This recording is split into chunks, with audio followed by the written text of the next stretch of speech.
Hello, fellow Cravers, and welcome to another WWE Predicts. It is August, it is summertime, it is warm, and we're inside doing some predictions.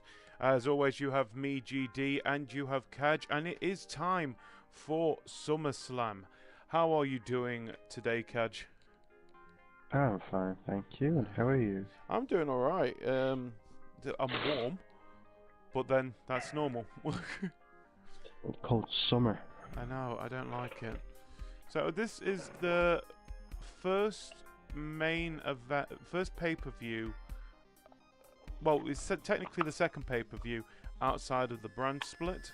But I think it's been about a month with it. It's starting to form a little bit. You can see where things are going nowadays. But we're going to start off with a SmackDown only match, which is Carmella, Becky Lynch and Naomi versus Natalya, Eva Marie and Alexa Bliss. Let us begin. So that means, I've not been watching any of them yet, I haven't started watching them again after SummerSlam. But that means, with this match, that effectively Naomi's become a face. Yeah, that's what I've got from this. Because we already know that Natalya, she's turned heel after the whole attacking Becky Lynch. Yeah. Eva Marie, she is definitely a heel. I don't think she's had a proper match yet. No, what they're doing with her has been laughable. It's terrible. Wardrobe malfunctions, and it's like, yeah, you're supposed to be trying to bring some credibility to the women in WWE, and you're doing this. She's stuck in traffic. I know, I'm thinking, look, as much as you try, okay, I would say it's a very interesting introduction, where she's got her own voiceover person, which I feel sorry for the guy. I think he could get a better job. But as much as Eva Marie, she's been around for quite a while herself, to a point that she was that special. The mystery person in the tag team match at WrestleMania, and it didn't do anything for her. Now she's sort of back on main roster. But she also the face of Fastlane, if you remember. Oh god, yeah, she was. Are they trying to force her on us again? I think it's a case of they just want to use her. It's like, yeah, she's shit. Oh yeah, we know she's shit, and she's just going to prove how shit she is when it comes to this match. The thing is, I feel sorry for Natalya, and I mainly feel sorry for Natalya because she's going to be carrying that team. Alexa Bliss, she's Alexa Bliss, she's new, but I think we haven't seen enough of her yet. Yeah. Well, she's all right, but a lot of people have been saying that she's been moved up to the main roster too early. She hasn't really developed. Same with Carmella. Yeah, same with Carmella as well, which we'll get on with the face side in a minute. But now, okay, I agree. Natalya, she is now in that position where she's going to be helping the new the new women's division. Basically flesh it out a little bit, but she's going to struggle here. What we've seen so far, if this is the only 6 people and SmackDown's women's division, you've got probably, I would say, 2, maybe 3 strong-ish competitors in that division, and that's Becky Lynch and Natalya quite easily, and maybe Naomi. Yeah. Well, they're established stars now. Obviously, we don't know about Carmella and everybody. They could be really good in the end, but they're just 2 unknowns at the moment. We don't know enough about them. Well, I think we kind of have an idea with Carmella a little bit because she was pretty much the manager or the valet, that's the best word for it, for Enzo Amore and Big Cass during NXT. And when they moved up, she didn't move up with her, and she only moved up when it came to the draft. And I think, was she the last SmackDown draftee as well? I couldn't tell you.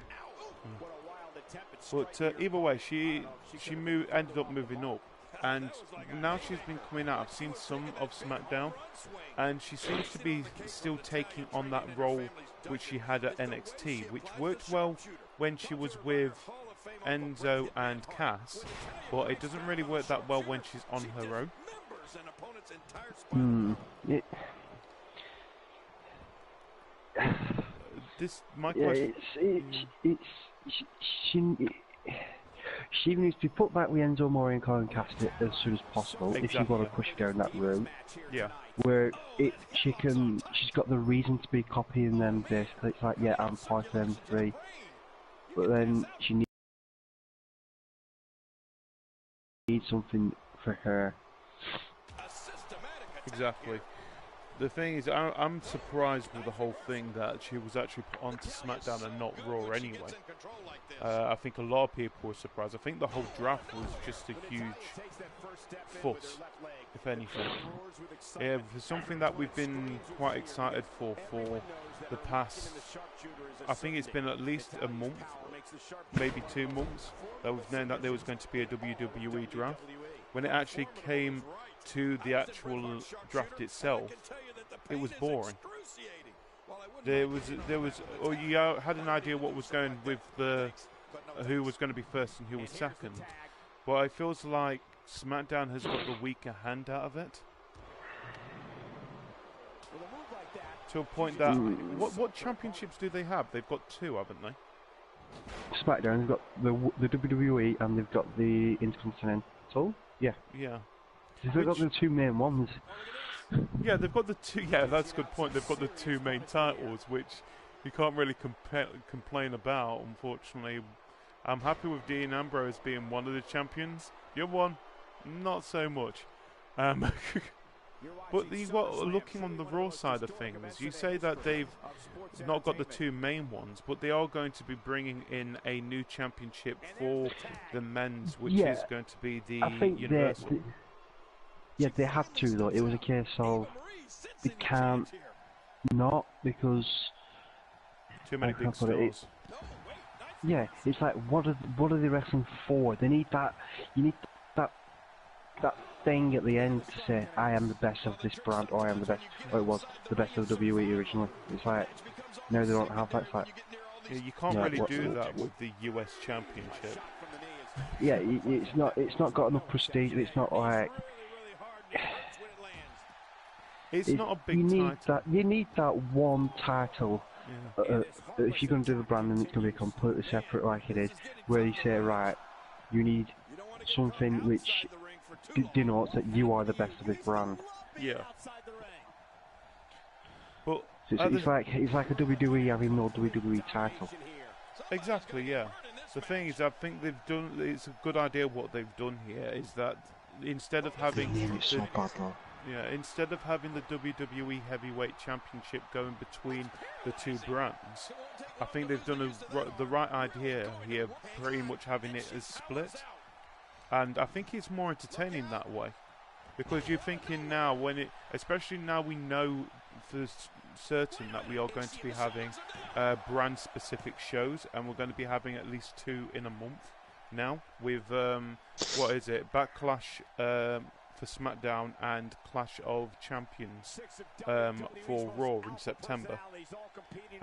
They need that. Was Clash of Champions originally Night of Champions? Yeah, it was originally Night of Champions, but they have now changed it to Clash of Champions now. Yeah, because they can't have Night of Champions because if not all champions are going to be there. Yeah.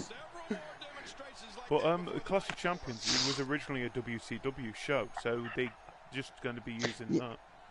Yeah, I think they will start rehashing some of the old WCW ones, especially if the brand split's going to be extended. And there's a few you'll probably see back. Just I don't think. Well, we know that things like maybe we already have an idea what October's is going to be for SmackDown, which is going to be No Mercy. And so they're bringing back some of the old just after the Attitude Era. Exactly. I mean, you've got plenty. You got No Mercy. You got Unforgiven was around that time. You had Armageddon. Yeah, we could have No Way Out back. No Way Out could come back. What else there's quite a few old pay-per-views which I'll be happy to see come back, as long as they don't do Fatal 4-Way or something like that come back. I'm thinking, okay, yeah, that's not a pay-per-view. That is just pretty much a match type. Yeah, I've said it before. I've said it. No, I don't think they should have pay-per-views based on just one match. Yeah. If you're gonna get Hell in a Cell, TLC, Chamber, Money in the Bank, you know, it's based off one match. What does that say about the rest of the card? You're basically saying like, oh yeah, this pay-per-view is all about this one match. The rest of it's like, you know, you want something where it's not. I agree. Yeah, I know what you mean. Not match specific. I mean, you can have them matches. Don't get me wrong. But the thing is, it's all right when there's certain matches where you've got it that right. This is only going to happen once in the year, and this is where it's going to happen. So, in other words, like Money in the Bank and the Royal Rumble. But sometimes I prefer where you don't know what's going to happen. I don't know when there's going to be a Hell in a Cell match. Yeah, exactly. You know, we say two people are fighting, and it's getting towards Hell in a Cell time. Think, yeah, them two are going to be in the Hell in a Cell match. Exactly, I know what you mean. Because you know there's guaranteed to be at least one Hell in a Cell match. So, whereas if you go back to like 2000, 2001 time when you ended up with Triple H versus Cactus Jack in a Hell in a Cell, No Way Out. Exactly. You know, it wasn't. You didn't know when it was going to come in the year. Well, it's like we ended up having a Hell in a Cell match at WrestleMania this year, didn't we? Which was nice to see. And like you said, we're going to have Hell in a Cell, which, by the way, it has been announced that there is going to be in the Hell in a Cell pay-per-view. I think it's a Raw brand. I think that's what October is for. Who won that Hell in a Cell WrestleMania? It was Shane McMahon versus Undertaker. Yes, it was. Which, by the do you guys remember what the actual competition was for that match? Was to say that Shane McMahon would own Raw. He's still here, now he owns SmackDown. Well, making that whole match obsolete. Yeah. I'm not complaining. I'm happy that he's still around. Yeah, but there's ways and means you go about it. Exactly. You don't like basically null and void the results of a match. On the next night. The next night, it's like, yeah, you have this match at WrestleMania. It's for the running of Raw. I know. You know what? You can run Raw this for the next couple. It's like, why? You just told him that he couldn't if he lost that match. For once, stop listening to us. we was hyped by WrestleMania. Stick with what rules you had. Stop making them up as you go along. It's just the decision-making process in that. It's like you want to take it seriously, yet you just done this. What was the point of them to fight in the first place then? If the Undertaker's win basically means nothing, it was basically to get the Undertaker onto in WrestleMania in some way, shape or form. Well, either way, look, he's still here now. He's SmackDown's commissioner, isn't he? I think that's what they count them as. Yeah. And so, what is that? Is that Mick Foley and Daniel Bryan are the GMs? Yeah, they're the general managers. And then Shane and Stephanie are commissioners of them. Yeah, but I think you'll slowly see them, Shane and Stephanie, fade away. Yeah, I agree. I think we're starting to see it already. Yeah, I think they're just doing it as like a bedding in period, and it's like, yeah, and then they're just gonna let the general just Shane McMahon. I didn't think he was gonna stick around for too long anyway. I'm surprised he stuck around as long as he has. Yeah, same here. And Stephanie, she's been on TV for God, no. last couple of years in this authority figure. It's gotten boring with her. Yeah, I think the last time she actually had a break was during just after the Survivor Series, where John Cena won it, said that she wouldn't be, that the authority wouldn't be in charge anymore, and that was only only lasted a few weeks. And then she did have like the odd couple of weeks off here and there where Triple H might took over, but she's been like the mainstay as the authority figure, and I think that's time it changed. I mean, I think Mick Foley was a good choice. Yeah. But I've heard rumours it's not going to be there much longer. I've heard rumours. What, that Mick Foley won't? What about Daniel Bryan at SmackDowns? Yeah, I wasn't sure. I think once Shane disappears, that's when you'll see how good Daniel Bryan is as a authority figure. Because to me, I don't know. He doesn't have that authority look to him. You don't look at him and think, yeah, authority figure. He could be an authority. Someone like, say, I don't know.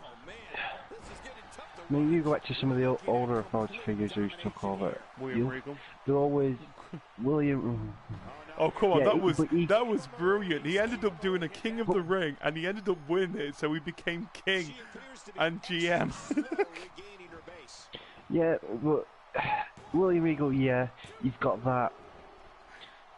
He's got that authoritative persona. He can pull it off. We've never. I think it's because we haven't seen anything like that from Daniel Bryan in ever. But then again, because William Regal, he's always been like the very politicking person. He's knows in the politics and things. But then again, it's also at the same time. I think this is I can't really think of the last time we had a. Well, Teddy Long was probably the last person I can think who was a face GM. And I think that's what they're going to be counting Daniel Bryan as.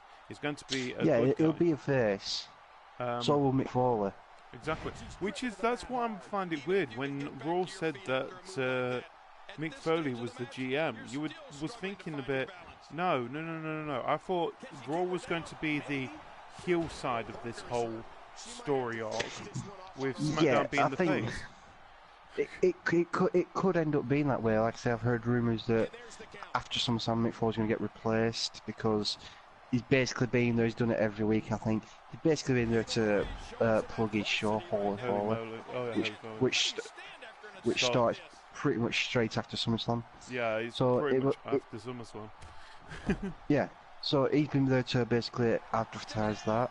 Yeah. Wherever they keep him on. But the thing about Mick Foley is, when we talk about opposite Daniel Bryan, he's like an experienced man. He knows thingy. Whereas when you look at Daniel Bryan, because his career seems so much because of various things, you don't get that impression sometimes when you think of him straight away. Yeah, that's somebody who he's been there long enough to become an authority figure, sort of thing. It's like someone like, say, Stone Cold, Shawn Michaels. These people who have been around a long time, they could. You think, yeah, he's someone who could fit that mold as a stereotypical GM. I'm not trying to say anything bad about Daniel Bryan. I hope he does really well. Yeah, same here. The thing is, I think at the same time, this is the first time that we're going to see Daniel Bryan in this kind of role anyway, because he used to. The thing is, it's not long ago that he was wrestling, and then we had the sad moment where he had to leave. But it's nice that they've actually thought, you know what, this might be a good role. Bring Daniel Bryan back into the WWE. Yeah, they knew his popularity, but I think the other thing is as well. It's like with Daniel Bryan, he's never been in a situation where he's been having any authority. He's always been anti-authority. The authority was always against him, and therefore it's like all of a sudden he's become the authority, sort of. So he is the. Now the thing is, Daniel Bryan has been in a heel position before. I think there was the most famous one where he ended up losing the World Heavyweight Championship against SHEAMUS in about 15 seconds at one of the WrestleManias. So there is an opportunity that he may turn heel during this. Do you think we might see that? No. No. Do you think he's just going to be His popularity. face I think for time being, it's good. Eventually, I think they may turn him heel, but I think for now, it's just basically going to be his face because his popularity is so high. Yeah. He'd have to do something monumentally bad for him to be become heel because his popularity. It's like Roman Reigns. No matter what you do, he's going to get booed. Oh yeah. I think with Daniel Bryan, no matter what he does, he's going to get cheered. And the thing is, we're going to talk a bit more about Roman Reigns later because he's got a match at SummerSlam as well now. But talking about this match that we've currently got here, which is the 6-women tag team match, who do you think is going to win, first of all? Do you think it's Team Carmella or Team Alexa is going to win? I think it's going to be the heels, and I think they're going to give the pin, and it says to Eva Marie. Do you know what you're going to be upset about? She's got the pin, I think she got the pin. So I agree. I think it's going to be Team Heel that's going to end up winning this as well. And I think was it? We'll see in a minute who actually won this match. Because I swear it was Eva that got the pin. Yeah, it was. It was Eva Marie that got the pin. I can't tell from her music.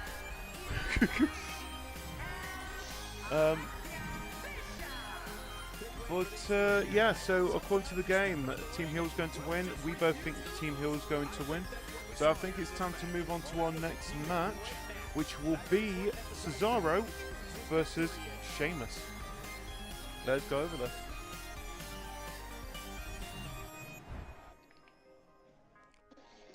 Right, so if people don't know about this, this is the first match of Best of 7 competition that CESARO and SHEAMUS are going to be having. I think we've seen this before. Who was it? Was it Booker T versus? I think it was Booker. We'll just have a look into it. So first of all, what do you think about this? At least it's giving SHEAMUS and CESARO some airtime. First of all. Yeah, I prefer it to be for something. Best of 7, it could be. If you say it's going to be for a title or something, it gives you more intrigue. But what are they gaining at the end of this best of 7?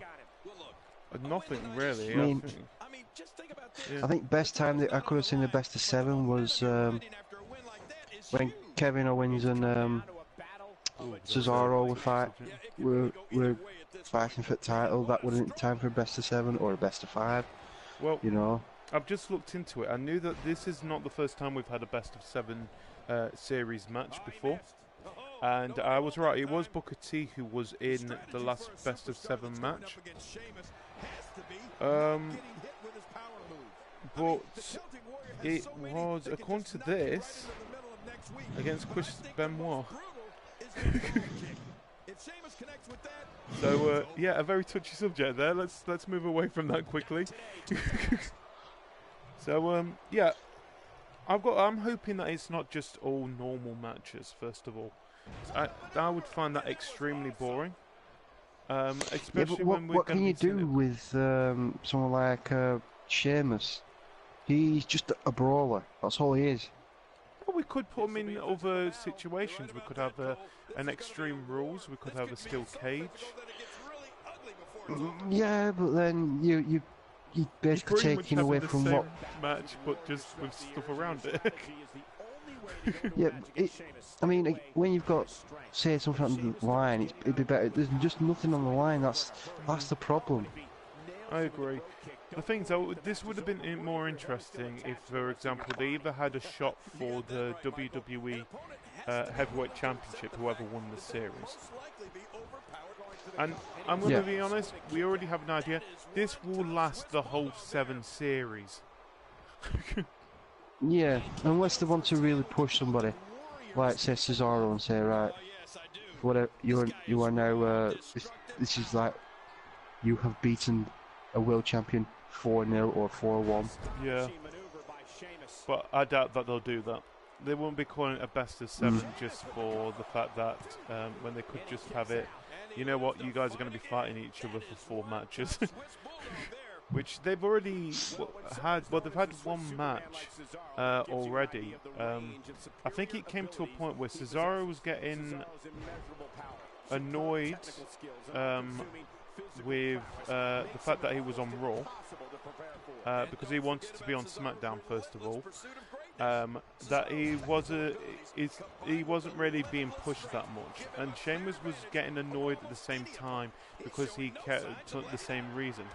I think Foley says he was not sure about CESARO because of his shoulder, which has been taped up for God knows how long now, and Sheamus has lost his competitiveness, according to Foley. So he ended up putting him in the match beforehand, which I think CESARO ended up winning, and now they've been interrupting each other's matches, which has now led to this. So, yeah, that's pretty much the story of why Sheamus is going to be facing CESARO in a best of 7 match. They need that little carrot at the end of the series. They need that something to fight for. It's like, right, you're fighting for this. It's like, you win this, you get a world title shot. Yeah, sorry, it was a Universal title shot. I thought they were on SmackDown. They're both on Raw, which I completely forgot. It explains why CESARO is pissed off. But yeah, I agree. I think they need some kind of thing at the end of it, which, no, they could still be that. You gotta remember, this is just the first of the matches. There's always that opportunity that they'll come out and say, yeah, the winner of this will get that shot at, say, well, they've got 7 matches at the Royal Rumble, if it continues that far. I doubt it. Yeah. But it... how can I put it? They need that thing now. They need that reason now. It's like, because everyone's just going to go, what are you fighting for? The thing is, it's going to end up the Randy Orton Sheamus match. Remember when it could end up that way? Yeah. Yeah, it could end up that way, and that would be a shame because I like CESARO. Yeah, same. I didn't used to like him, but it was the match against John Cena around this time last year in the Open Challenge. That was the matches where I thought, bloody hell, CESARO's a good wrestler. Oh, he's always been in a lot of people's eyes, that kind of guy who is a really good wrestler, but he's just not been pushed. I think there was an actual interview on Stone Cold podcast with Vince McMahon, giving the reasons why CESARO has not been given that push. And he said his main reason is that he hasn't got that it factor or something. No. I think he has got that it factor. If you've got fans who have pretty much made a whole corner for that WWE superstar, then he has got the it factor. Okay, he's probably not that good on the mic, but yeah, you guys. I think it's because he's not a flashy character. He's not a flashy wrestler. He's a. Think of like. He's a standard wrestler. He's not flashy. He's like a.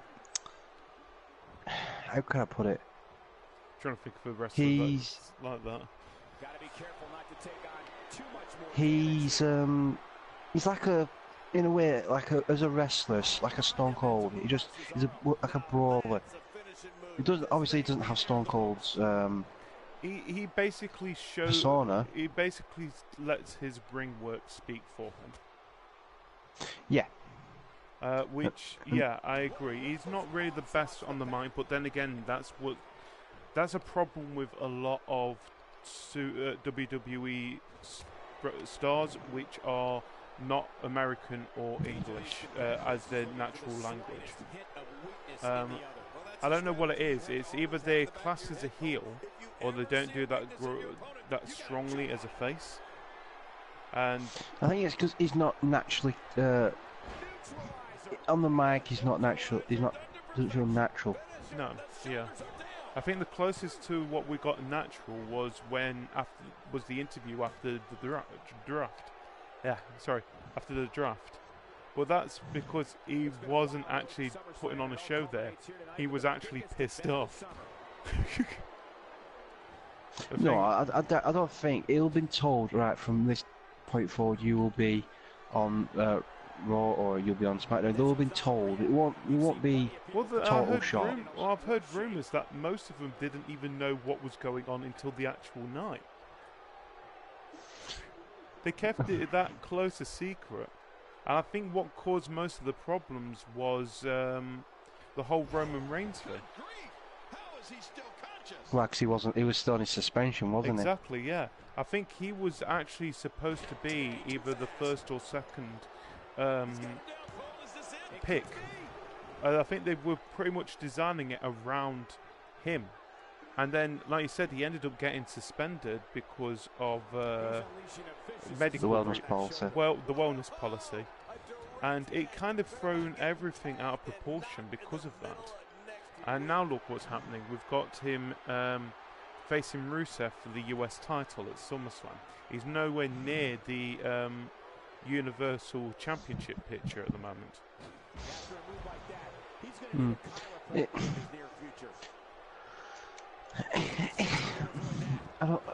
I don't know. Like I say, it's. I think they'll have known. They'll have been told, right, you will be on SmackDown, you will be on Raw. Yeah. Because they'll be able to then plan where the things like travelling and. Yeah, I guess.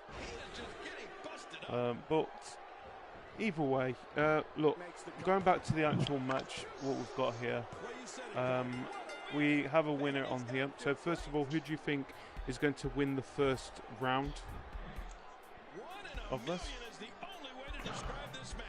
I don't know. It doesn't interest me at all. That's the thing. You got two good wrestlers. One can create a story. One's just great in the ring. Yeah, I know what you mean. It doesn't matter. That's the thing. Spectrum of these guys. You've got one great. It doesn't matter. Exactly. That's the problem. It doesn't matter because there's nothing they're gonna gain from it. Well, according to the game, they think that CESARO is going to take it. It doesn't really matter. It's just the kick-off match for the round of 7, and like I said, there's nothing really dangling at the end of it, which makes any reason for these guys to actually be fighting. You never know, we might see something change by the time it comes to Clash of Champions. But until then, this feels like it's going to be a Sheamus Randy Orton type of match where they're just fighting for the fact that they're going to be fighting. So there's no real rivalry between the two. So let's move on to the next match, which will be the Intercontinental Champion, The Miz, versus Apollo Crews. Let's just go over there.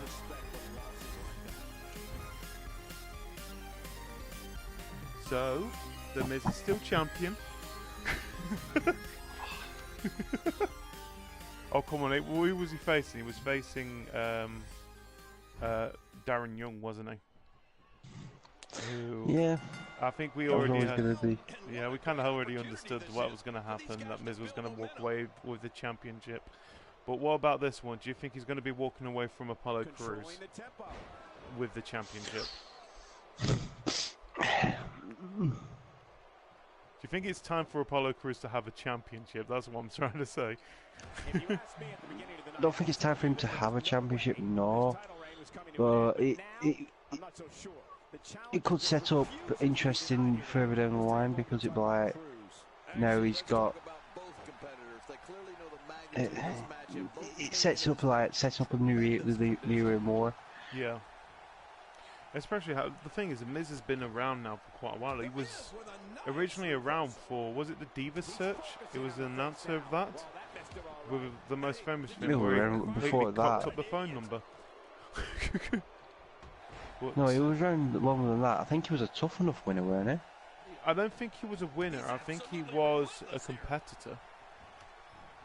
Mm. But So either way, I the think Miz has that's been where he around a long time now. Mm. So it could, due to the fact that it could be at a point where he's going to be helping the new generation come through. And I don't want to see him with the Intercontinental Championship anymore as well. Because when he first got it back, I have to admit, I did find it quite good. Yeah. But then it just got, I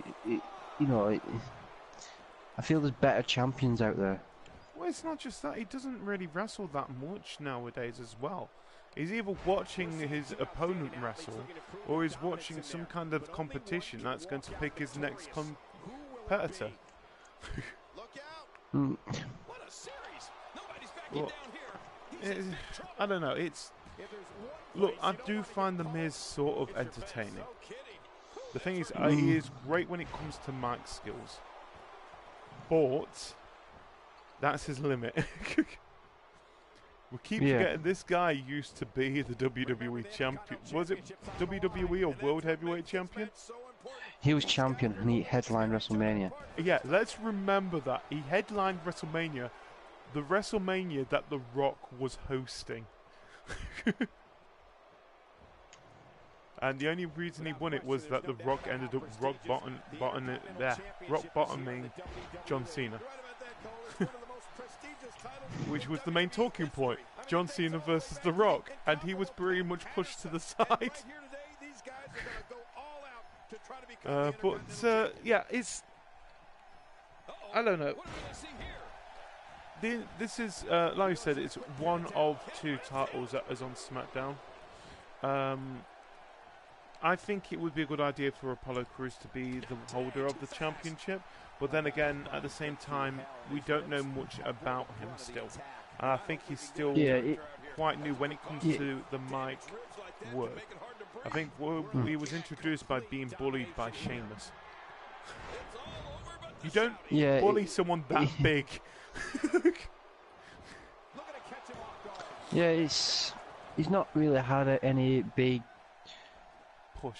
He's not had a push. But this is quite tough because every time I see Apollo Crews, it's just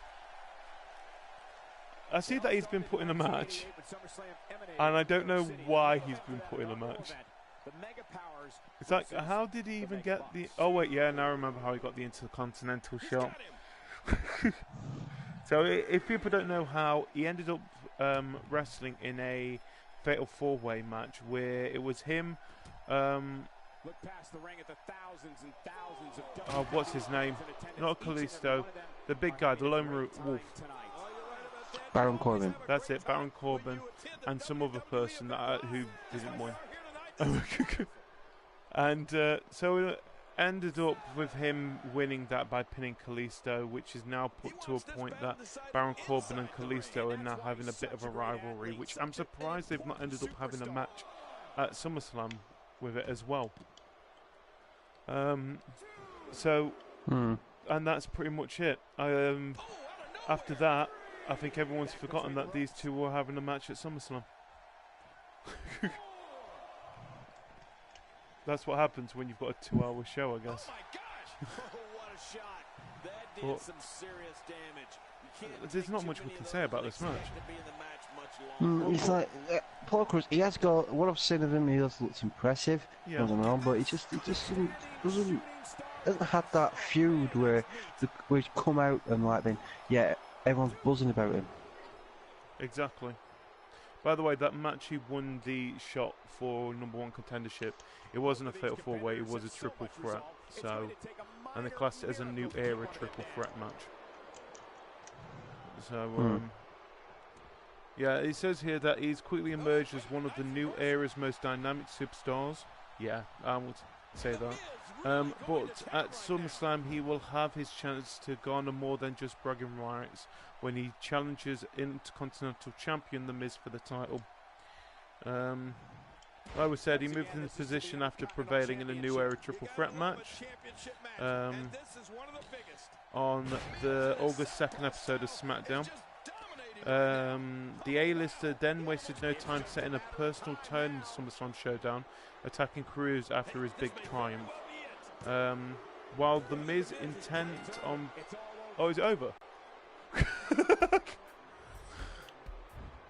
Oh wait, the match is over, that's good. We don't have to talk about this that much.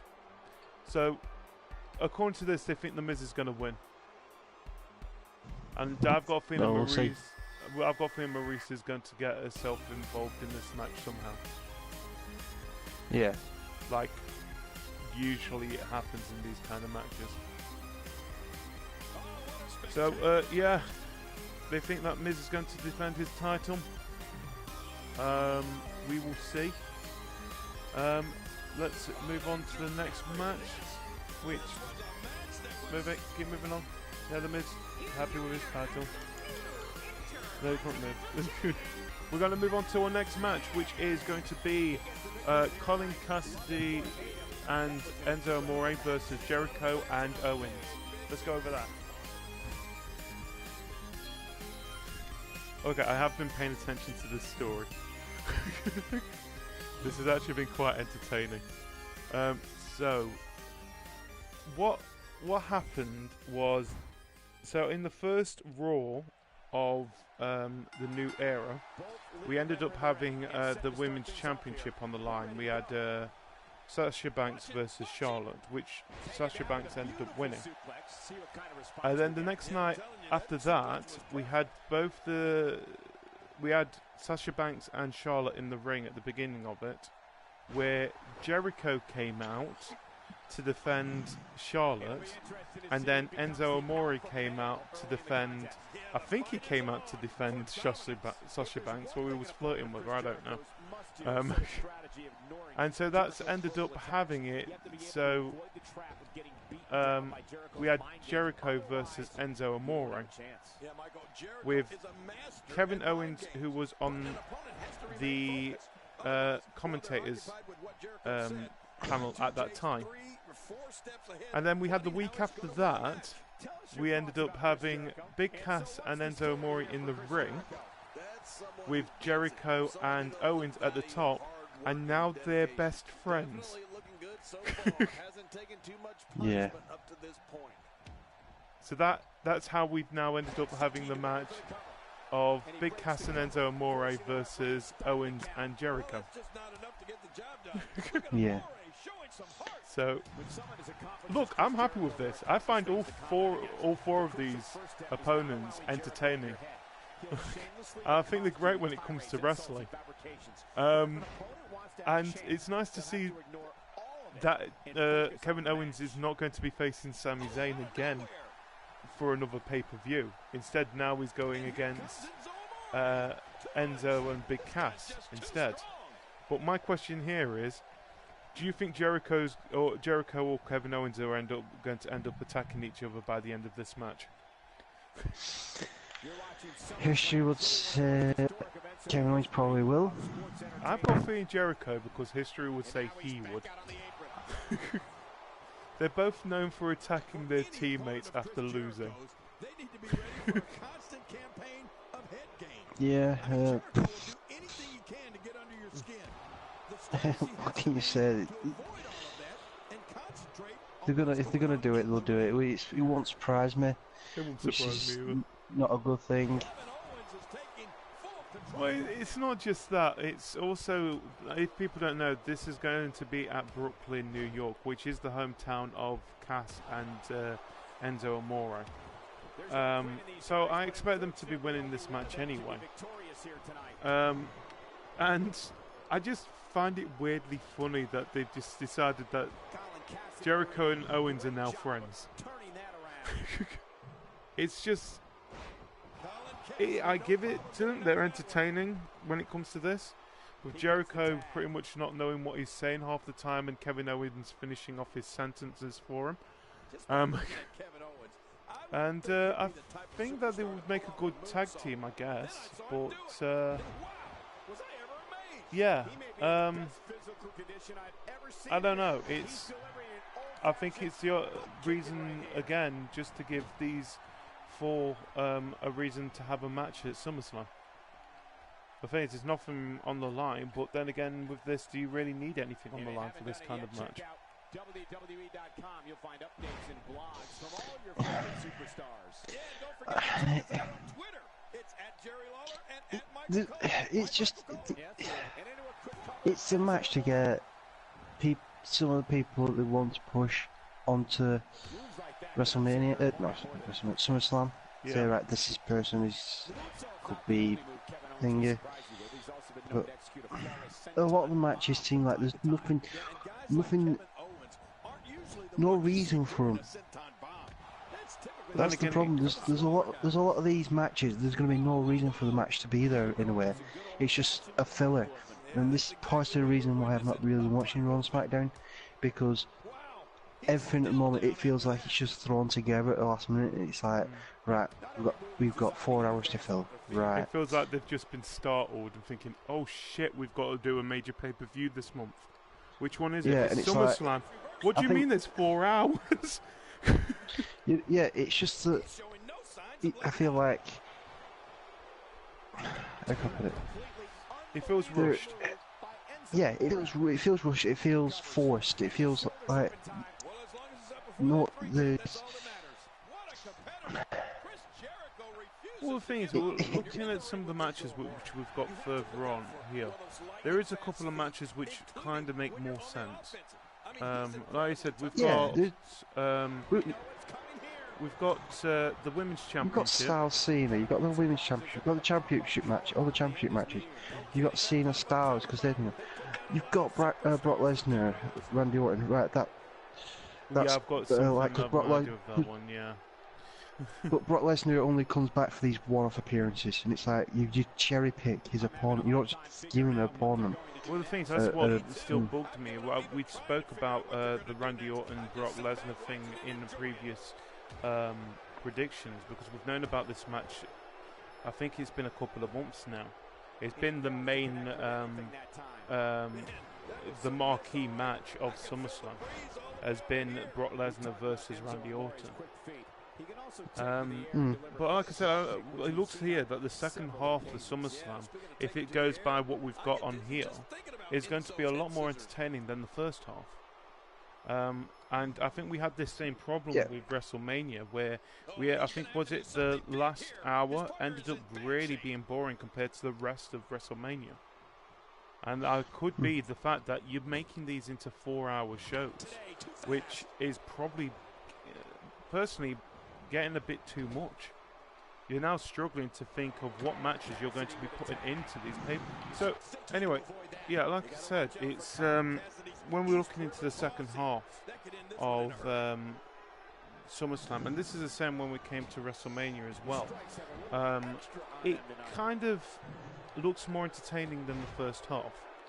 And if it's struggling with things like doing a 4-hour show for these events, like SummerSlam and WrestleMania, then why are you doing the 4-hour events? Yeah, okay, I guess you're going to be bringing in more money that way. But if you're struggling to fill them up, then there should be no reason to do it. I think no one's asking for a 4-hour SummerSlam. Well, I think they did the brand split at the wrong time, to be honest. You should have done the brand split after SummerSlam, because then you can build to it. It's like this basically left himself with nowhere to go. It's like, we've got nothing to do. We've got all this time to fill. What are we going to do?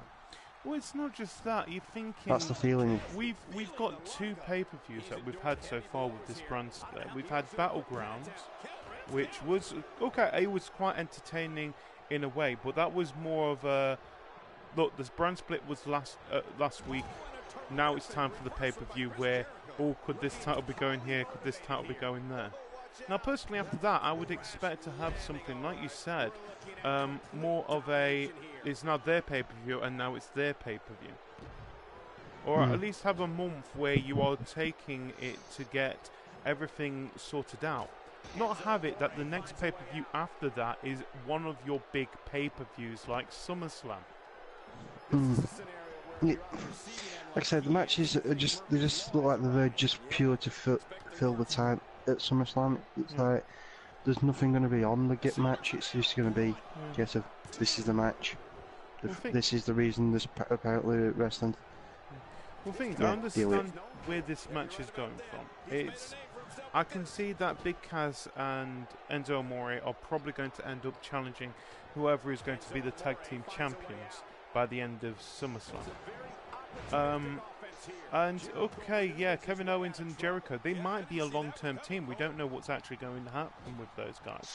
I doubt it, but they could. I doubt it because you don't put someone like Kevin Owens into a tag team. He's not a tag team wrestler. He's a prize fighter. He's a singles competitor. He's the guy who should be challenging for the Universal Championship, not the tag team championships. And Jericho, on the other hand, I put him in the same role as things like Big Show and that lot. Yeah, you don't need the championships anymore. You're already legendary status. You do not need them. You're there now to make the new guys look good. And that's what he's doing. That's what he's in this match for. And that's probably what this match is more about. Like I said, it's to boost Kevin Owens and Enzo and Cassidy's image in the WWE. But do they really need that? They're already big enough to do that. I'm more surprised that we haven't seen Enzo and Cass already going for the tag team championships already. And Kevin Owens, well, he was in one of the Fatal 4-Ways to see who will be facing Seth Rollins for the Universal Championship. So they're already big enough to do that. So why not already put them there? And okay, I understand with Kevin Owens, but you could have put him for the US title instead of, it's Roman Reigns. Yeah, that's going to be interesting. What's better? Right, we don't like Rusev, but we don't like Roman Reigns at the same time. What the hell are we supposed to do here? But yeah, you could. Kevin Owens could have been put in a better match, but he could have been put in a lot worse. He could have ended up having like a CESARO SHEAMUS match. Well, they could have done in with CESARO. That would have been an entertaining match. But they couldn't because they could. They are on the same pay-per-view. That would have been actually quite entertaining. But instead, he's now stuck with SHEAMUS. Which, look, SHEAMUS, you were good in your time, but at the moment, he doesn't draw in the crowd as he used to. No, he's gotten stale. Yeah. That's what you can say. I think... And I feel sorry, now we've got a new Irish guy actually in the WWE who has already been shut up into the championship picture on his first night. I'm starting to feel sorry for SHEAMUS a little bit now. I'm not. Things like this happen. Yeah. But I think when you've had pretty much the same roster for the past how long? 10, 15 years. Well, no, not that long. How long was it when someone really big came along? So you're talking Shield, Bray Wyatt's coming. So you're looking at 5 years. I would say about 5 years, yeah. So you've had pretty much with no major upheaval within the roster. You've had pretty much the same roster for that time. But then again, could it be that we're now having a problem where, because we've got NXT, we're seeing the new talent which is supposed to be coming up. And okay, we get that shock and surprise once now and again with, for example, AJ Styles, who's shown up at the Royal Rumble, which I think it got spoiled, leaked that he was going to be appearing at the Royal Rumble. I didn't expect him to be there. No, well, I think there were stories going around at that time that he was supposed to be showing up. But I think, like with NXT, we've got stars which we were expecting. We can already see these are going to be the next big thing, and that's like Fin Balor and Kevin Owens and Sami Zayn and Enzo and Cass just in this match, these guys are from NXT. We've seen them grow up through NXT. So they were already, when they came in, a lot of people already had an idea who these guys were. Yeah, I think it's because the development was a lot more Exposure. showcased. Yeah, more exposure, that's the word. I think that's maybe the problem that you're thinking, but saying that, it's... How can I put it? It's not that bad. It's nice to see that these guys are getting a bit of the limelight. You look at the main roster and you look at the likes of Kane, Big Show, Sheamus, Dolph Zigler, which we'll talk about later. Yeah. Yeah, you've got people like that who have been around for a long time. The Miz, you know, they've been around for a long time, and it's like, what can you do that's new for them to freshen them up? But then again, can we do anything for them? It's like we'll talk a bit more about Dolph, but we'll talk about like say Big Show. Well, Big Show is a different matter. He's been there for, I think, is it coming on to about 20? It's gone 20 years now, hasn't it? With the Big Show, it was around in the 90s. And I think if you include his WCW days as part of the company, yeah, probably around, because he'll have been Paul White when NWO. Yeah. Well, he's been around for a long time, and he's already made a step. We've already said this. He's pretty much guaranteed to be in the Hall of Fame himself. Yeah, the people like that are involved. I mean, another person who's gotten stale, and he's been stale for a long time, but he still puts a good match on, John Cena. Yeah, I agree. Well, he's got another match at SummerSlam, which hopefully will be the last time we see these two compete against each other. No offense, it's been some good matches, but come on, please, just move on. Kevin Owens and Sami Zayn's moved on, and we weren't even expecting that to happen yet. Yeah, I know what you mean. There is certain people who they are getting a bit stale, and it could be just... I understand why they're still there, because it's not strong enough for them to be gone. But at the same time, you are stopping from other people from coming up. It's like, for example, when was the last time we saw anything from Sami Zayn since his match with... since his Fatal 4-Way match? Yeah, but I think the thing is now, I think the WWE can... They can be more selective. They don't have to go all in with people. I think sometimes it's good for wrestlers to have... I mean, look at Sasha Banks. Yeah. With women's. You didn't see her for a few months at all. And then she came and, she's pretty much stole the show. And we could have... Yeah. But then that's the different thing with Sasha Banks. Sasha Banks was already big when she went. She left. But my point is, if she's there still every week, you don't miss them. You think, oh, it's Sasha Banks again. She's back. Oh, now she's getting a title shot. It's like when they come back in, they make more of an impact. Yes. When they come back in like that. Well, it's like look at Seth Rollins. Okay, yeah, he had to leave because of injury, but when he came back, he made such an impact himself. That the crowd just when it was brilliant. He was back, and he ended up attacking Roman Reigns, which I think a lot of people were happy about. And then we ended up having the great match, which was at Battleground. But yeah, it's like people have time away. It's good for them because you appreciate them more. If you see them every week, it goes, oh, it's Sami Zayn again. You know, he's going to be probably fighting such a body.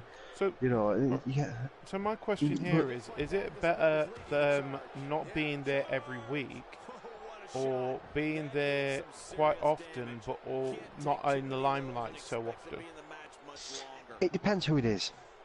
Yeah. Someone like, say, a Randy Orton, John Cena, you know, your top wrestlers, because there's only so many times they can keep going for the title and either failing or getting it. You drop them back. It's like when John Cena come back. Yeah. You know, you thought, fine, yeah, it's going to be good again. He's going to be good. He's going to be good because when he had that time because of injury,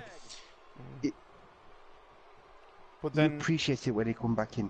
but then we look at the other side of the people who have been there every week, like Dolph Ziggler, for example. It gets, like you said, it gets stale. He's one of those kind of people who is a B-list wrestler.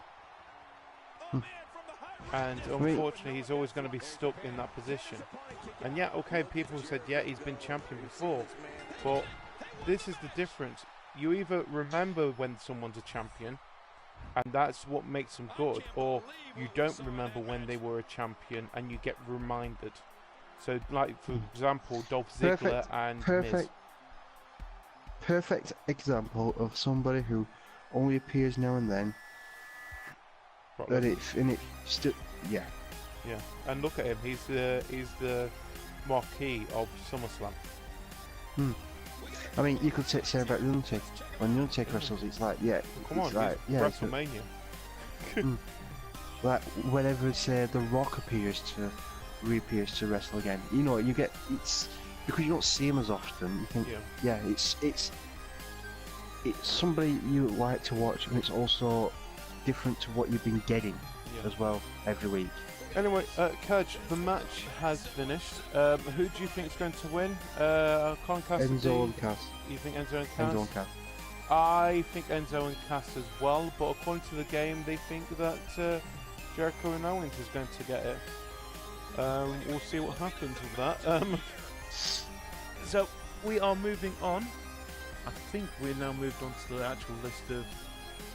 Yeah, we are. So we are now going to be moving on to the Women's Championship. Sasha Banks versus Charlotte. Let's go over there.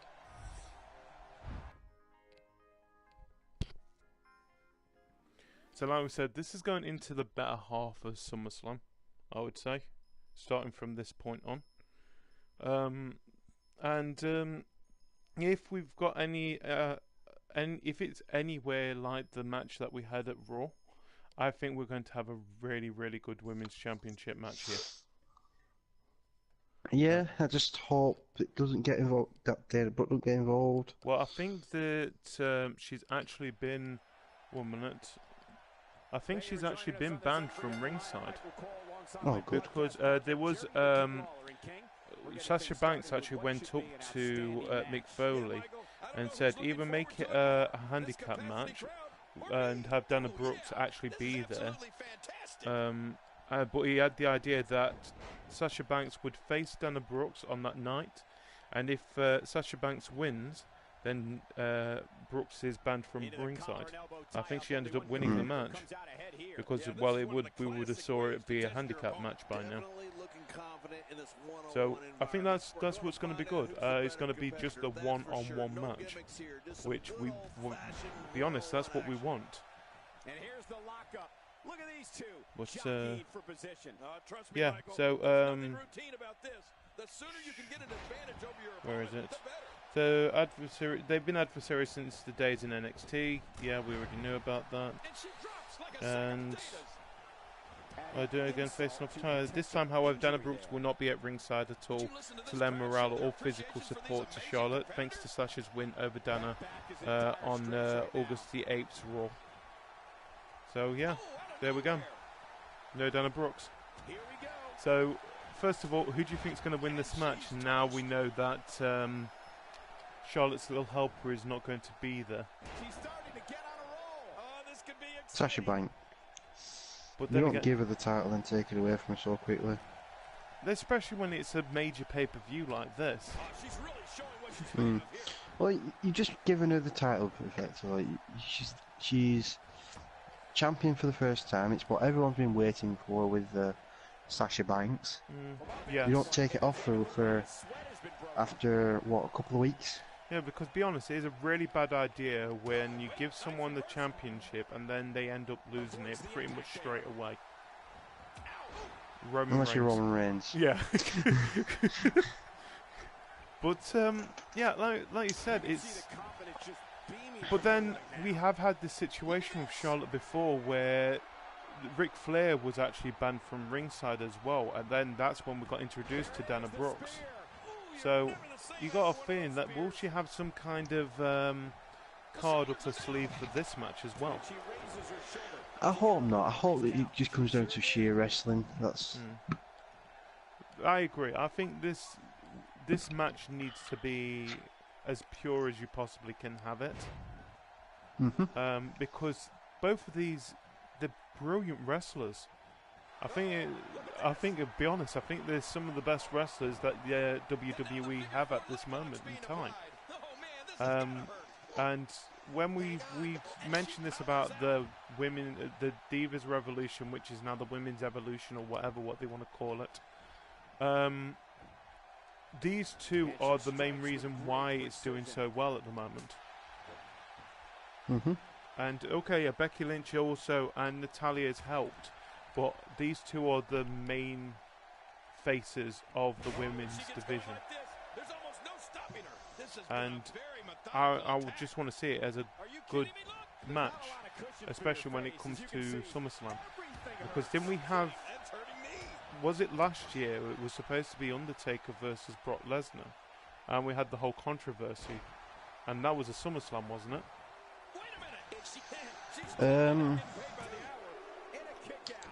Think so. Because I think they ended up facing each other again at Hell in a Cell. Yeah, because it's where the Undertaker tapped, but then he wasn't seen. Yeah, and so words, Brock Lesnar ended up passing out. He didn't tap, he passed out. But yeah, that was a big letdown when it came to that match, and we don't want to see that again. Never want to see that again.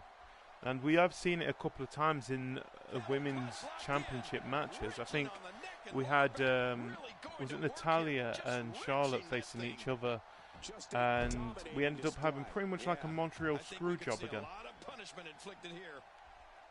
When Bret Hart was even there, which is, we've spoken about it before, that was just terrible writing, and it shouldn't have happened again. But yeah, like I said, it's I love where the women's division has gone now. Women's division, then SmackDown. Now that SmackDown only has 5 divas at the moment.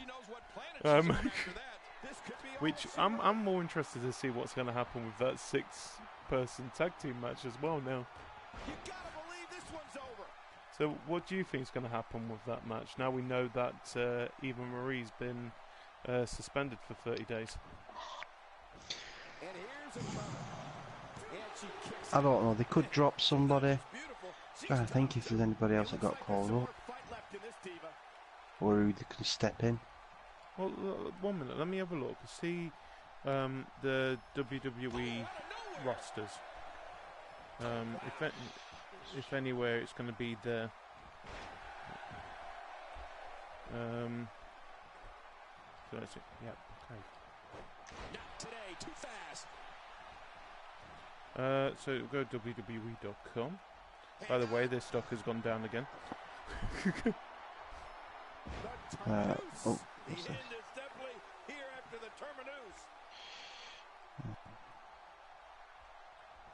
Don't think Becky they have, Lynch,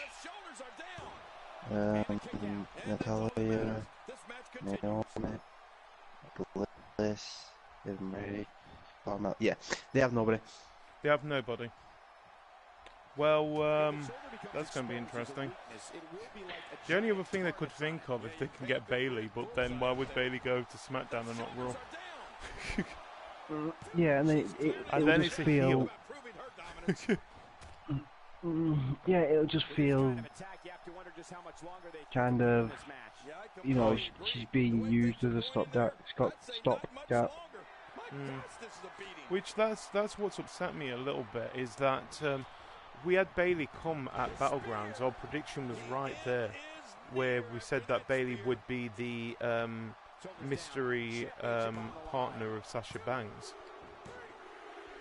But then we've not heard anything about her since. I think she's got a match at NXT TakeOver Brooklyn 2 against Azuka, hasn't she?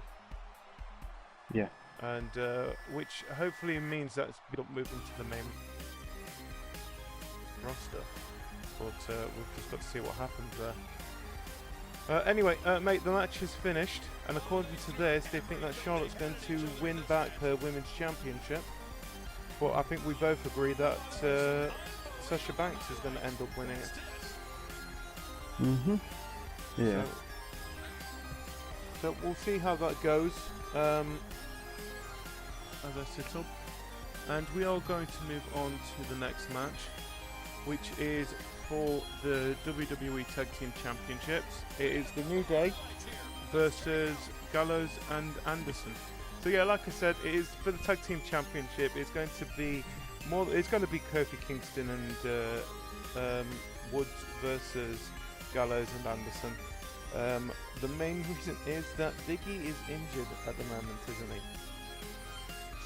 I think he's gonna make his return halfway the match to save the New Day. Yeah, according to Gallows and Anderson, he's got ring post-itis. Which, if you don't know what that means, he's basically Gallows and Anderson ended up wrapping Big E around one of the ring posts. Testicle first. Testicle first. And they've got plans to do that with Kofi and Woods as well. So, first of all, I think Gallows and Anderson are going to be walking away with the championship. I don't think Big E's going to. Can't disagree with you. Myself. I can't disagree with you, really, but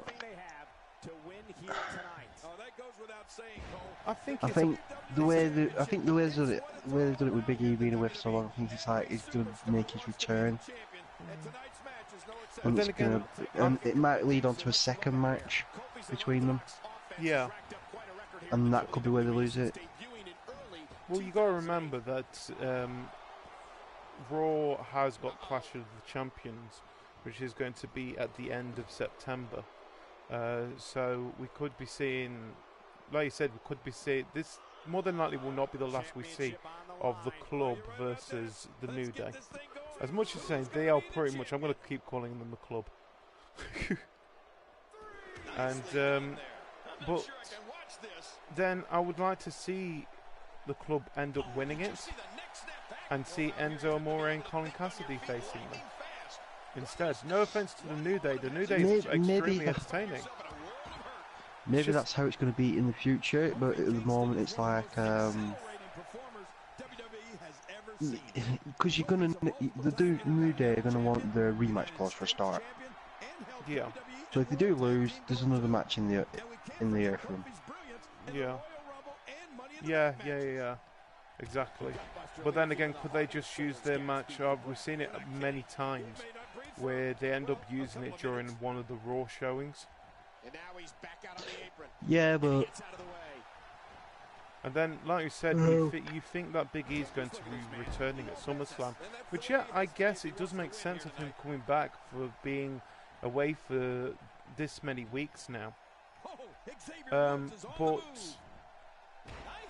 then again, have they made it so it looks like because Big E's not there, and this has happened before, this is how they ended up losing the Tag Team Championships the first time, is that Big E wasn't there, was he?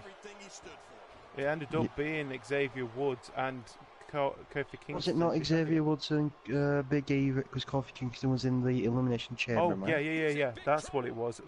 But then again, it was just 2 out of the 3 of them there. This is going to be brutal. That's how they end up losing it. But yeah, it's, I don't know, I think it's time for them to lose the championships. The thing is, they won it at SummerSlam last year. So yeah, so they've done it 12 months, but I don't know. I honestly don't know. We're so excited you chose but anyway, talking about tag teams, we might as well talk a little bit more about the tag teams that are happening around the WWE while we're here. So you mentioned the what is it? American Alphas. American Alpha. So they are now in the WWE main roster. They're part of SmackDown, and they have made quite a bit of an impact there already. A lot of people are surprised that we didn't see anything. Well, the rumours were that Shelton Benjamin was on about coming back to the WWE anyway, wasn't he? But he's now got himself injured. So he was supposed to be coming back. Not last. Was it last week? And I've got a feeling he was supposed to be the new mentor of the American Alphas. Which would make sense because he was mentored by Kurt Angle, wasn't he? When he came with Charlie Haas. Yeah, he fit that, but we don't know what the plans for Shelton Benjamin were. All we know is he was due back. The thing is, this does not mean that he's not gone. He's just injured at the moment, unfortunately. I think he's actually said on his Twitter that it's not the end of his WWE career. He will be back. It's just a case he needs to heal up first. We're all looking forward for him to come back. It's going to be great. I think it's great to see some talent coming back. I think another one we've got coming back, is it Kurt Hawkins? Or in other words, Zack Ryder's old partner.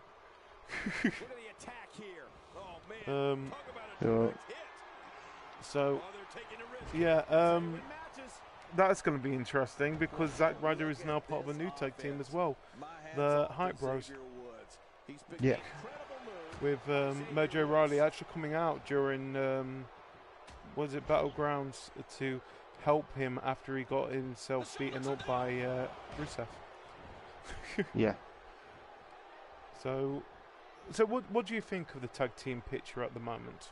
Do you think it's getting stronger, or do you think it needs to... It's definitely getting stronger. I think you need there's a few teams which are not going to do anything. The Shining Stars on Raw for one. Oh god, yeah. Who else have you got? Hype Bros, I can't see him doing much. I think they're just going to end up possibly being a comedic tag team. The Ascension hasn't done anything. You know, who else is there? Well, like I said, there's a few tag teams.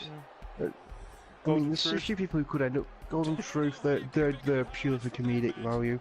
I think they will end up splitting. Breezango, oh, I can't say that. But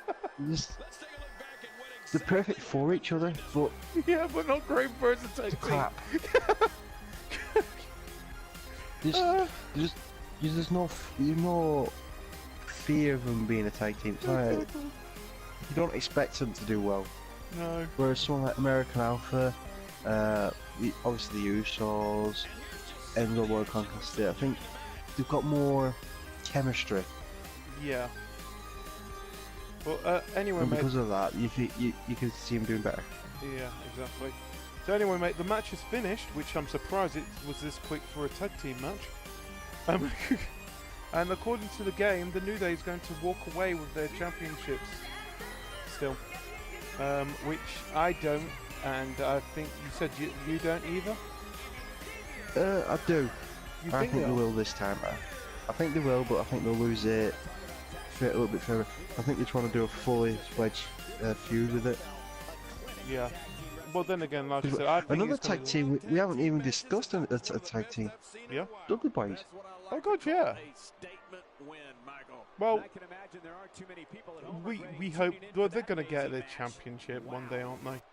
Come on, they need that 20th. Anyway, we're gonna move on. 10th? I thought, is it 20th in total of tag team championships? Might be 20th, including the old ECW days and their TNA days, but it's 10th in WWE terms. In WWE terms. That's cool.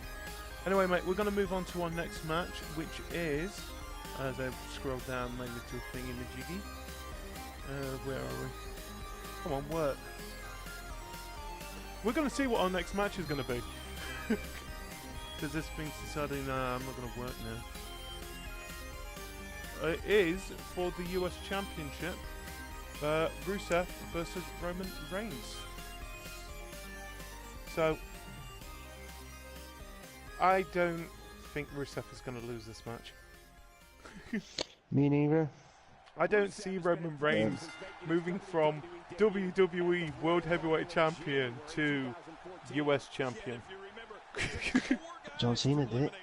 Yeah, but the difference was John Cena was WWE Champion 15 times.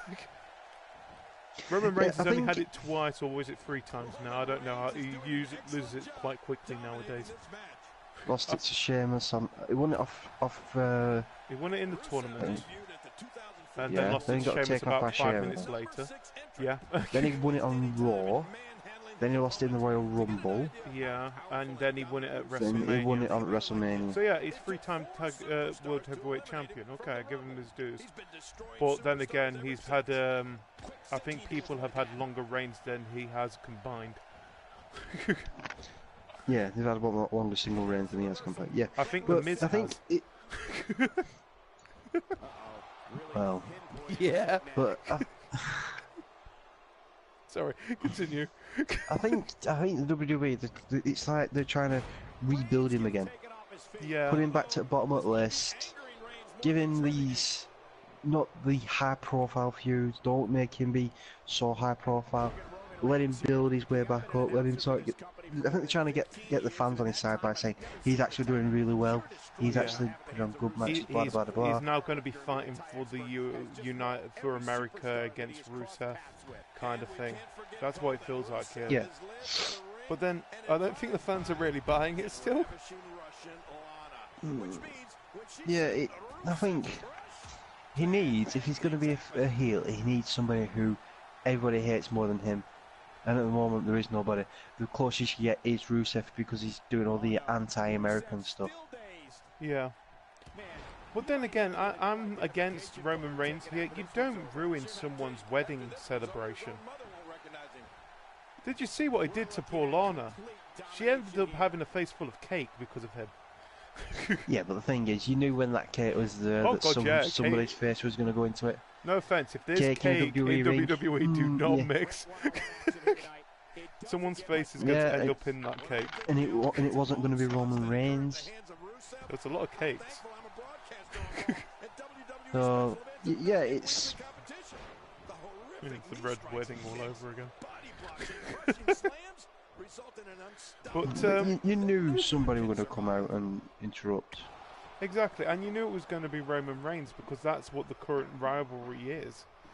But then again, it's how are you supposed to be against Rusev when it came to Raw this week?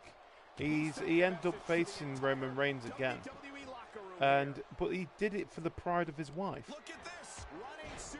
That is not a heel move. That feels like a face move, if anything. Maybe if they're going to turn Roman Reigns heel, then they're booing him anyway. No, I think if people came and joined WWE at that moment, they would have probably thought he was already heel. But yeah, I agree. I think that's what they need to do. They need to make Roman Reigns heel. The thing and if you want to make him heel, you just give him one of the most popular superstars on the roster and say, right, you're going to attack this person, you're going to interfere. Huh? Fin Balor at the moment, I would say. In the Raw roster. Yeah, maybe Fin Balor, or maybe someone more established. You got to think you've got to have a feud with this person, and do you really want it to be Fin Balor if Fin Balor wins at SummerSlam? No, because he's just going to get hated over it. Championship again, for God's sake. So you need somebody who's a little bit further down the card. I'm trying to think of who can we have? Sami Zayn, maybe. He's got a lot of popularity. Yeah, we could do Sami Zayn. He's not doing anything at the moment.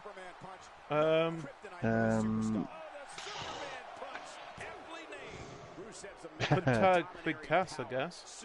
That would be an interesting. Yeah, but what's Enzo Amore going to do in the meantime? He's probably going to get injured. He could team up with Sasha Banks for a bit. I wouldn't mind seeing that. There's nobody else really on. No. Well, he could do. There is a couple of older superstars that he could be facing. That you could say in a bit of. It could easily be a heel or a face. You could have Roman Reigns facing Big Show. You could have Mark Henry. No, they've done it. Mark, no, you won't have more. They did Big Show, yeah. Did that last man standing match, didn't they? Oh God, yeah. Where Roman Reigns threw the table onto Big Show, the Eric's Oh table. God, yeah. I remember that now. But how do you turn him face against somebody who turns face and heel as much as I've hot dinners? You know, how many times has Big Show been flip one way then flip the other? You need somebody, if you want to turn somebody, it's got to be somebody who's popular, who's definitely a face. Well, this is the bad point of the CESARO SHEAMUS thing. If you are if they are thinking of turning Roman Reigns heel, there, you've got the best face that you could have there with CESARO. Maybe, but I'm trying to think who's on the Raw roster. Sami Zayn would be an ideal one, but I don't think not really put established. Howard Harris. And plus, it doesn't need to be established. But it's one of those things that now actually looking at the Raw roster, there is a lot of heels there. I mean, they could always just do a double turn. What, Rusev be good? Heel one turn. It doesn't have to be Rusev, it could be Seth Rollins if he's not going for the title. Yeah. Well, just look at the... Anyway, mate, the match is finished. So, first of all, you think Rusev is going to end up winning it. I think Rusev is going to end up winning it. But the game thinks that Roman Reigns is going to be walking out the US champion. So, we'll just see how that goes. And I doubt it. The thing is, you can't really give him a championship like that. Not like this. It just doesn't feel right. Then again, I am looking at the Raw roster, and the faces are very, very thin. Yeah, that's what I'm thinking. So what about, you're talking about thinking of turning Roman Reigns heel. Why can't we have a crossback brand? Because, you know, you don't. What's the point in having a Raw and a SmackDown if you're doing cross-brand? I understand that you've got Lesnar. That's November. Yeah, well, we could start thinking of getting something gathering for November. Yeah, but them two aren't the thing to start a cross-brand thing. Yeah. Anyway, mate, we're going to move on to our next match, which is... I think it's one of the rivalry matches. It is. It's John Cena versus AJ Styles. And I just thought of another way they can turn Roman Reigns. What's that? They could just attack somebody who's like popular. It could be a returning legend or Mick Foley or something. Oh yeah, I could attack Mick Foley. Yeah, that might actually work. But then again, would they do that? Like you said, that it's quite thin with faces as it is. Yeah, but they can. He's not. The thing is about Roman Reigns, he's not a fully fledged face because he's getting booed every week. Yeah. So you might as well turn him heel and maybe even turn somebody face like maybe Seth Rollins. Well, or you could just give somebody more of a chance, like maybe push. Yeah. Well, I bet Roman Reigns wishes he had the same audience reaction as John Cena, where he's got half of them hating him and half of them loving him. Talking about John Cena, John Cena versus AJ Styles. I've got feelings this is going to be the last match. We're going to see these two facing each other for a while. Yeah, I think because now the clubs, even though they're not involved directly anymore. Yeah. I think it's going to be the match where John Cena and AJ Styles fight one-on-one. Yeah. That's it, final. One-on-one match. No other getting involved. Yeah, well, the thing is about this match, he's trying to prove that it's his time now. And that if he succeeds, he basically wants it so that when he beats John Cena, he wants John Cena to come out in the middle of the ring on the next SmackDown and pretty much say to the world that AJ Styles is better than John Cena. Which I think that I feel sorry about this match a little bit because feels like it's supposed to be the the biggest independent wrestler versus the biggest WWE wrestler of this generation. Yeah, I think they've dragged it out too long, pretty much. Yeah. I think it also too many other people got involved with the match. Yeah. Well, you basically had the club, didn't you? Yeah. Well, you had the club, and then you had Enzo and Colin Cassidy join John Cena, which I still think was one of the most awkward moments I had seen for the whole of that pay-per-view, before that pay-per-view, trying to explain to John Cena what they were on about. But, so first of all, who do you think is going to win this match? AJ Styles. Same here. I want AJ Styles to win. Because I think it's going to be AJ Styles, because I think John Cena might step away for a bit. I've heard rumours that he might not even be part of Backlash. Yeah, that John Cena will not be part of Backlash, yeah. And I think it will push AJ Styles towards a Dean Ambroise fight. I think he is the next challenger for the World Heavyweight title. Yeah, yes. Well, no offence, I'm surprised that one of these two weren't already going to be facing Dean Ambroise. Well, they were already involved in a feud with each other. Yeah, but the thing is, because that feud could have ended with at the end of Battlegrounds. Yeah, I had a good ending to it. So why have they continued? Yeah, but you didn't have a definitive one person was better than the other, which is what this technically is.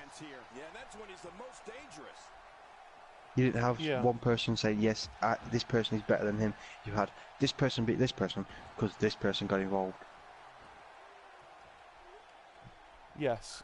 Yeah, I know what you mean. Sorry, 1 minute to know. The thing is, I understand where you're on about with that. The thing is, it was a 6-man tag team, the last match that these two had, and the only way that you could really say a match could end is simply put, we're going to make it that it's one-on-one, no one else involved. This is proof who is better than who.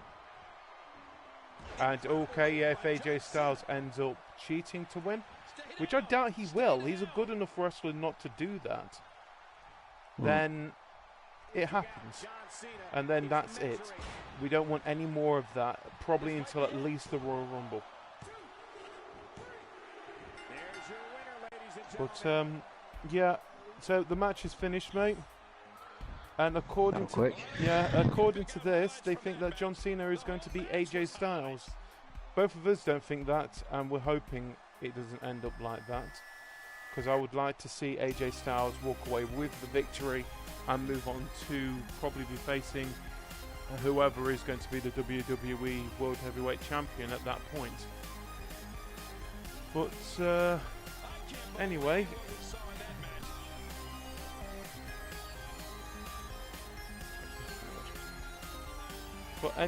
we are going to move on to our next match, which is...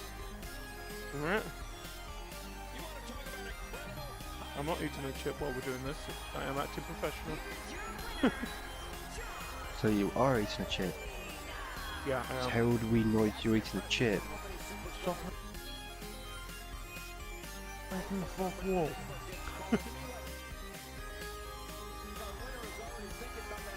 Anyway. I'm not breaking the fourth wall because I'm not in the fucking story. Oh, then what?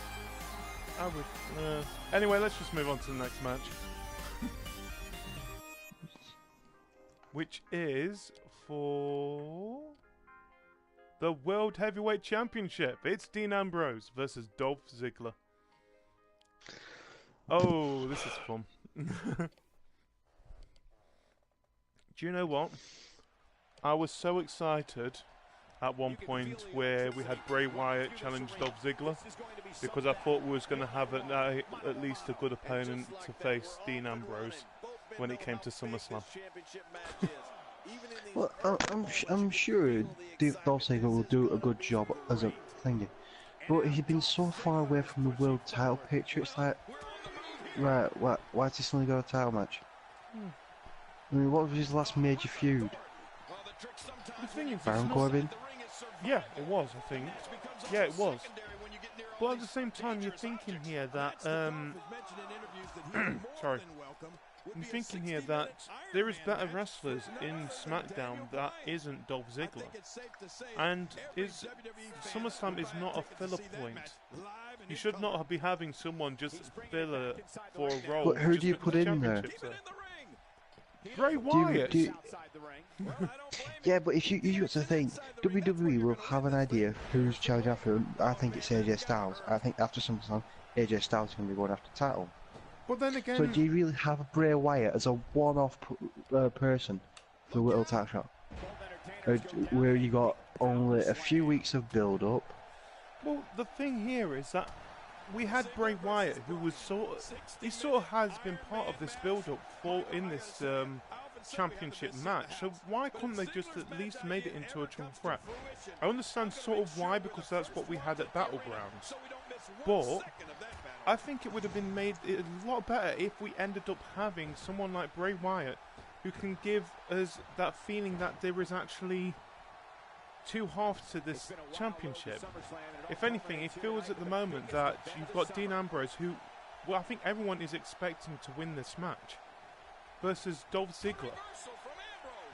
The thing is, no, I've got nothing against Dolph Ziggler, but he's just, I agree with everything that's been said with the WWE going up to this match. He is not the right person in the World Heavyweight Championship picture. He's just not like that good. He is, because you've got to remember, not last year, year before, Survivor Series, the amount of momentum he had after winning the Survivor Series for Team Cena against the Authority, beating 3-on-1 and winning. Obviously, he got helped by Sting that night. And then remember what happened afterwards when he ended up getting banned, and all that momentum just disappeared. Yeah, but that's WWE and creative's fault. You know, and then he went into a feud with Rusev over Lana. You know, it was SHEAMUS for that before. Well, yeah, okay, I do feel sorry for Dolph Ziggler. He has had really bad stories and bad luck over time. You know, as a wrestler, Dolph Ziggler's really good. He'll give you the entertainment. He'll give you the, you know, you'll entertain it. You'll be entertained. But it's like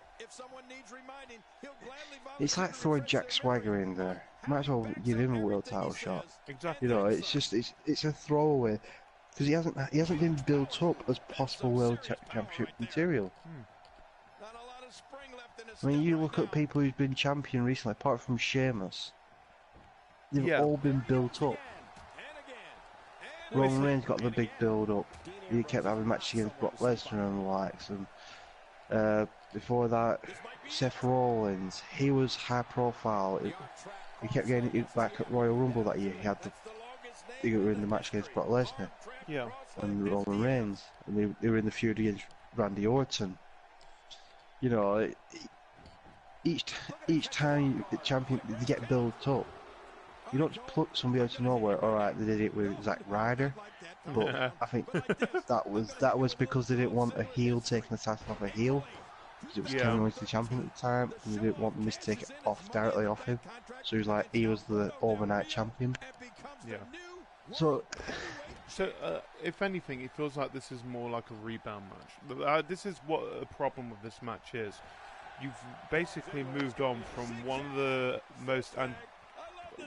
of the best matches I've seen for a little while, where we've had what we've been wanting to see, the three members of the Shield facing each other, and we ended up getting it. This is unfortunately the rebound match from it, where unfortunately we can't have Dean Ambrose defending his title against one of the other Shield because they're not on his brand. So, but then, like I said, they could have been... everybody else who you could... alright, you've got Bray Wyatt. Yeah. But I think they're building him to be a contender. I think it's a case of he's not on that level yet of where you could think he'd be a credible champion. Yeah. Because he's not had any title matches before. Well, and I think they're trying to get him involved slow. It's like it could be a slow burn. It could be like right, yeah, he's there, he's lurking around, and then we'll just do it one day. It's like, right, Bray Wyatt's going to be next champion, sort of thing. Yeah. But everybody else, Cena, Styles, Orton, they're all booked in other matches. Yeah, it feels like, you know, when we saw the at the start when SmackDown Live happened after Battlegrounds, and both Raw and SmackDown did their own little tournaments to find out who would be facing who at SummerSlam. We ended up having they classed it as a six-pack challenge, didn't they? Yeah. Where it pretty much shown us a little bit. These are probably, apart from Orton and Dean Ambroise, are probably the 6 other people who are in the line for the WWE Heavyweight Championship at that time. And like I said, you had John Cena and AJ Styles in that list, of course. You had Bray Wyatt, which we've argued quite often. We had, Baron Corbin, which personally I think he's too new to be having a shot yet. He's too soon for him. And the other person was Apollo Crews, which, same again, is just too new, and I think it's better seeing him in the Intercontinental Championship shot. Yeah. So the question isn't the fact that why is it Dolph Ziggler? It's more the fact, do you think SmackDown doesn't really have that many strong superstars for the I think they do. I think they do. It's just a case of a lot of them are relatively new and they need building up to that level. They can't just throw them in there yet. Yeah. It's not like on Raw's side where you've got people who are already on that level and don't really need the big jump. Whereas I think, like I say, Bray Wyatt's never really been in there. You've got Baron Corbin. I mean, you could put someone like Del Rio in that match, but he just blows the crap out of me. Oh yes. Apollo Crews one day maybe. But yeah, you've got these people who require an extended push, sort of thing. Yeah. Well, it's if anything, I'm more worried about the next pay-per-view for SmackDown. And the thing is, like we said, they've got 2 weeks away, and it's going to be Backlash. Do you think they've got enough talent there to cover a 3-hour pay-per-view? Or we're going to see some of the matches that we've already seen here at SummerSlam just be continuing over onto that pay-per-view? Do you think we're going to see Dolph Ziggler versus Dean Ambrose again? You might see that. It's a possibility. Yeah. Because it's only 2 weeks. It's hard to build up a brand new title challenger to the title, especially.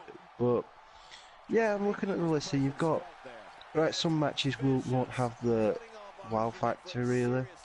I'm looking at Steve like Breeze Iron going tag teams with War Villains. But we could quite easily fill it. I mean, it could just be a case of giving people more time. Yeah. Well, it's like you know, instead of having say a 10-minute match, to say right, you got 15-minute match. But that's not always a good thing. The thing is, okay, yeah, I think the Dolph Ziggler, as much as I don't think Dolph Ziggler should be in this picture at the moment, I do still expect this is going to be quite a good match. Yeah, because Dolph Ziggler always give a good match. Yeah. The thing is, Dean Ambrose, he always does give a good match, and Dolph Ziggler, he does give 110%. Does Dean Ambrose though? Can you say his match against Brock Lesnar was actually any good? He was facing Brock Lesnar. It's difficult to have a good match with yeah, but in the build-up, we had all them weapons given to him, which didn't even make an appearance. Yeah, good point. Yeah, where the hell was the chainsaw? With the chainsaw, you had the baseball bat with barbed wire. That was there. Which looked plastic. What was there, but the barbed wire looked plastic. Yeah. The closest thing you got was all the steel chairs in the ring. I mean, Dean Ambrose, don't get me wrong, as a character he's great, but wrestling ability, he's not exciting to me. He's just, how can I put it? He doesn't have the wow moves, in my opinion. They're all relatively safe. You know, they're all relatively safe moves. Yeah. Well, my question here is, who do you think is going to be walking away with the championship? Dean Ambroise. Same here. Well, according to the game, they think that Dolph Zigler is going to be walking away with the championship, which I hate to say it, I can see it happening.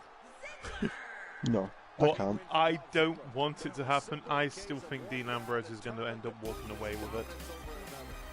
So let's move on to our next match, which is going to be for the Universal Championship, if I've got it right. For the Universal Championship, Fin Balor versus Seth Rollins. We haven't even seen this championship yet, have we? No. Based on the electricity, I wonder how much it's going to look like the World. You remember the World Championship, that big metal one? No, I think I've seen a theory on what it's going to look like, and it's going to be basically look like the WWE one, but instead of the line through the WWE logo being red, it's going to be blue. That's a theory. I will point that out. That's just a theory. No. Yeah, evidence to okay. back. If it does that, though, my mindset here is, so we're going to have the Universal Championship on Raw, which is personified by the colour red. We've got SmackDown, who's got the WWE World Heavyweight Championship, which is personified by the colour blue. And their championships are going to have the opposite colours. No, that's the way it is. Okay then. I could be completely wrong with that. Yeah, I know. I'm not saying that is... The thing is, we've not seen any images of the new WWE Universal Championship, which I still think is a stupid name for this. Yeah. So nothing has been shown, and I don't think nothing's going to be shown now until SummerSlam. Anyway, I won't be surprised if we see it at the you know, the kickoff show, like where they're showing off the new Women's Championship during WrestleMania's kickoff show. We'll probably do the same with the Universal. But and anyway, let's talk about the competitors for this. So we've got Seth Rollins, which I'm not surprised he's in the championship picture. He's always the favourite of the authority of Stephanie McMahon anyway. And you've got Fin Balor, who in one night has been pushed into the championship picture. What do you think of that?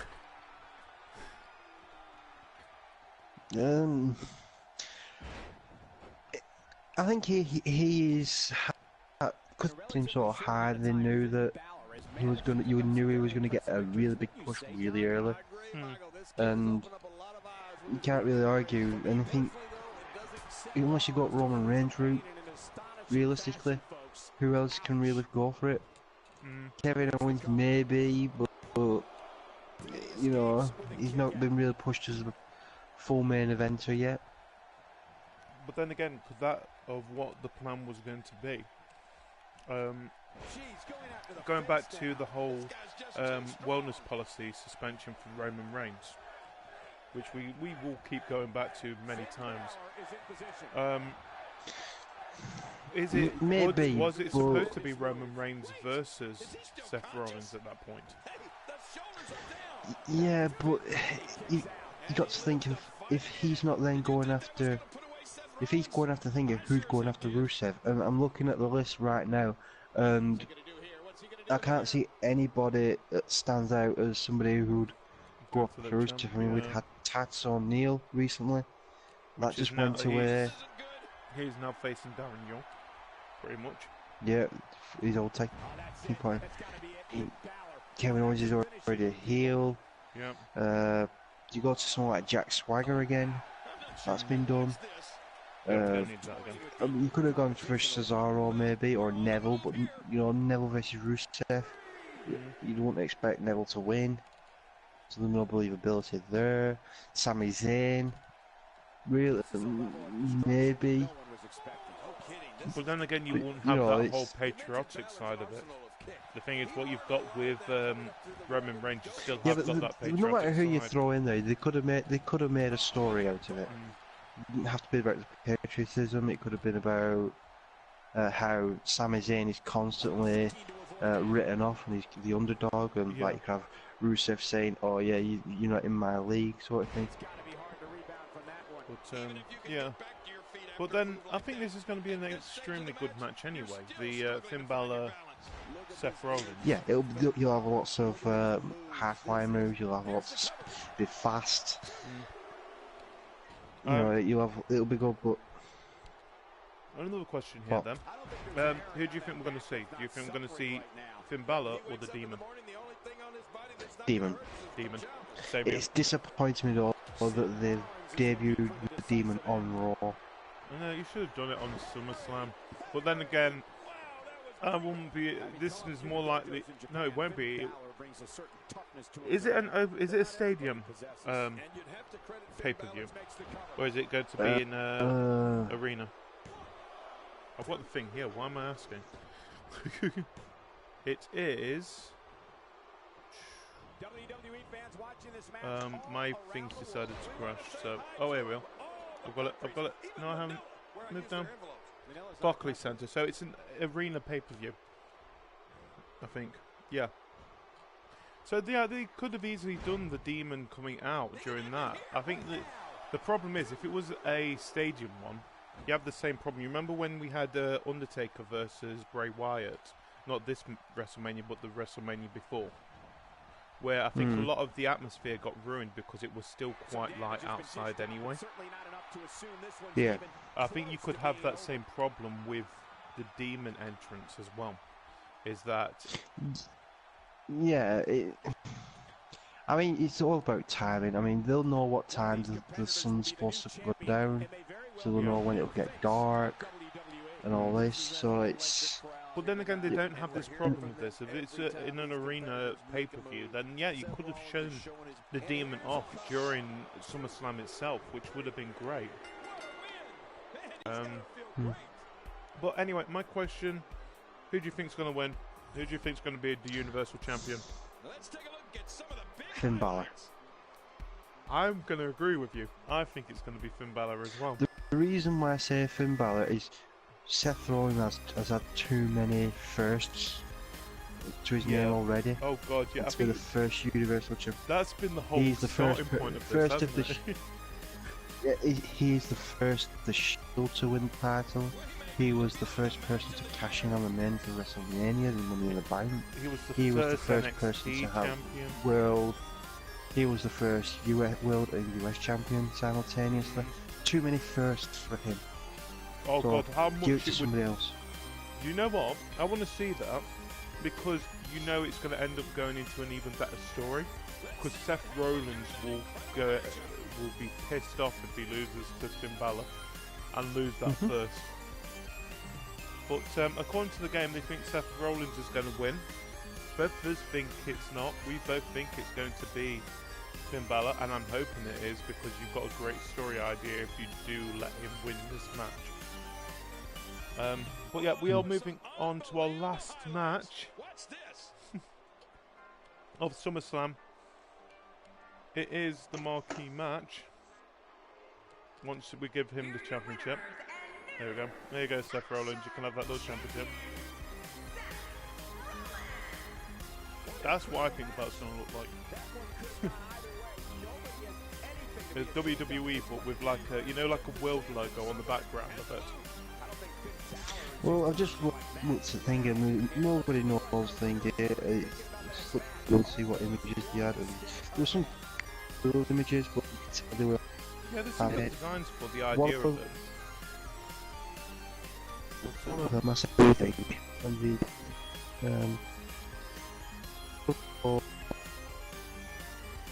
Anyway, anyway, we're going to move on to our last match, which is the marquee match: Brock Lesnar versus Randy Orton. Yeah, one of them here shows the belt, instead of it being the black background, the red background. Okay. What, like the women's? The WWE logo with the thing, and then red background. Yeah, background. You think?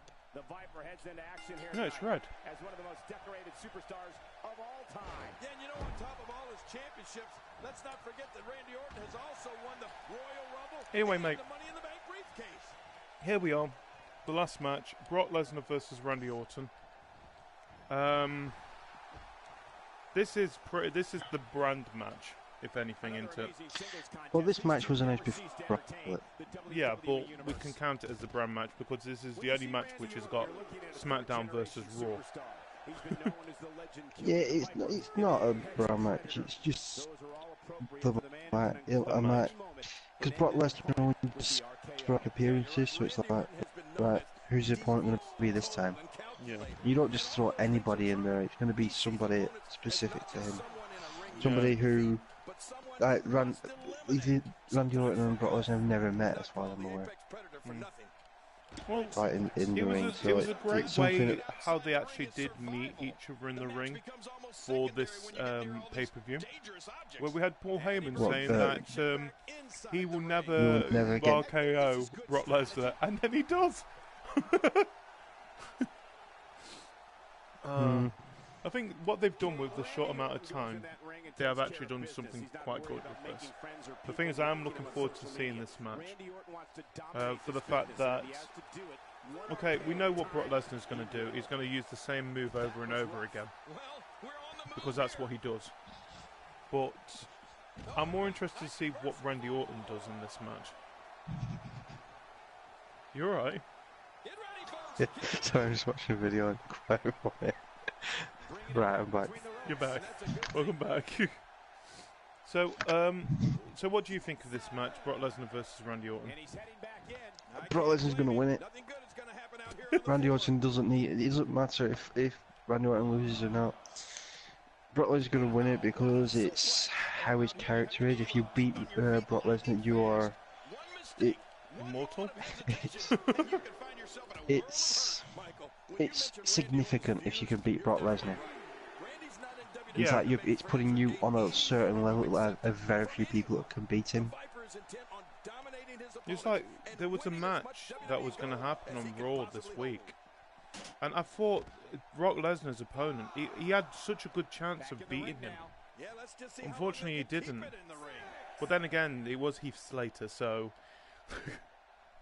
poor guy, he got himself battered. Yeah, the thing is, we'll talk a little bit about Heath Slater in a minute, but will we? Yes. We won't end with Heath Slater. I don't want to end with Heath Slater because we will end with this match. Actually, we'll talk about him now. Therefore, don't talk about Heath. We're going to talk about Heath Slater. That's one. Okay. So, what do you think of Heath Slater still being a free agent at the moment? I think it's building towards him getting a contract because the last 2 weeks on SmackDown they've had a contract for him. First time he basically said he didn't want a contract with them. Second time because he was like dazed and confused, and he said Stephanie. So you can see what he's going to. He won't be a free agent for much longer. I feel so. The thing is, but then again, look, keep him as a free agent as long as you possibly can, because I think this is the best story that I've seen with Heath Slater.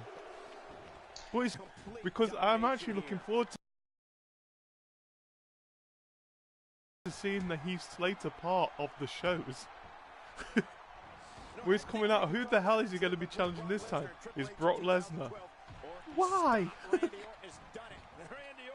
And then he ends up having to face Randy Orton on SmackDown, and the only reason he won was because Randy Orton technically got disqualified. I think. Look, either way, he's entertaining. Heath Slater's always been quite entertaining anyway. But this is, I think, the most that most ring airtime he's had for a long while.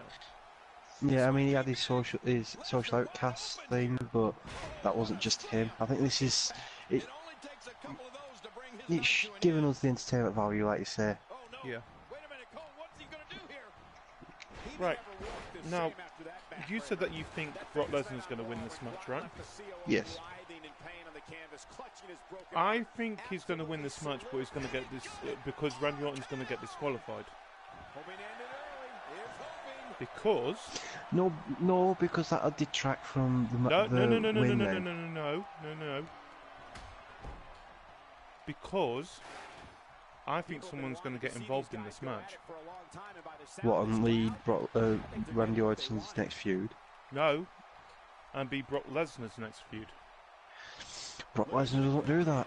Next time you'll see Brock Lesnar will probably be at Royal Rumble. Or could it be Survivor Series? Maybe Survivor Series, but I think it'll be more likely Royal Rumble. Because there is a certain video game which is going to be coming out soon, which is WWE 2K17. I've got a feeling Goldberg's going to come back at SummerSlam. Ooh, but raises an interesting point actually. Yep. There's rumours are he's actually in New York during SummerSlam weekend. Exactly.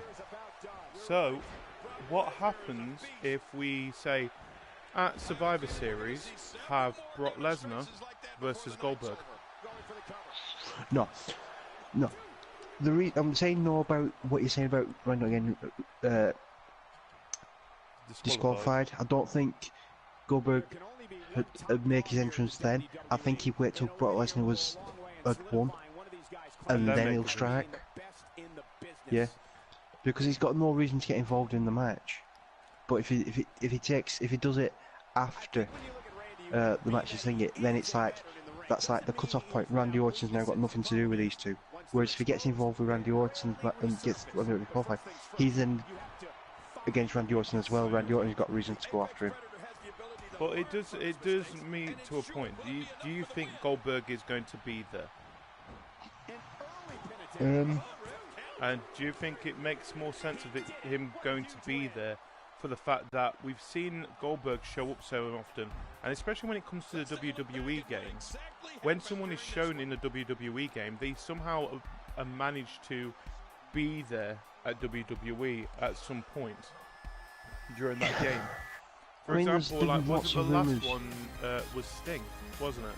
And then look, he ended up being in WrestleMania and Night of Champions. And Survivor Series, he's shown up at Survivor Series when the game actually came out. Exactly. And it makes more sense of it being Goldberg versus Brock Lesnar, because Brock Lesnar is the star on the cover of the WWE game this time, and Goldberg is the DLC character, isn't he? Yeah, he's the pre-order bonus. Yeah. So it's making you think now, isn't it?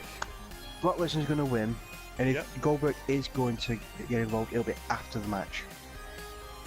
Well, I think that he'll come out and just spear him. Well, like I said, I think Brock Lesnar is going to win, but it's going to be disqualification because Goldberg's going to interrupt during the match. And according to the game, they think Randy Orton is going to win by pinfall. So, I think it is going to be an extremely interesting end to SummerSlam. Don't you? Yep. And it is an end to our WWE predictions for SummerSlam. Guys, thank you for joining us for this week. Like I said, our next pay-per-view will be Backlash, which is going to be a SmackDown exclusive pay-per-view in the next couple of weeks' time. Until then, thank you guys for joining us. Cajr, thank you for joining me again for another predictions. And until then, see you guys later. Goodbye. Bye. No, I'm sure it wasn't. No, it was WrestleMania. I'm certain. Yeah, it was definitely WrestleMania, because it was that's when they announced the women as it being the women's championship. This whole thing with Becky Lynch and Natalia is just pissing me off. Well, it's a weird story. It's a really crap storyline. Well, what is it? So Natalia had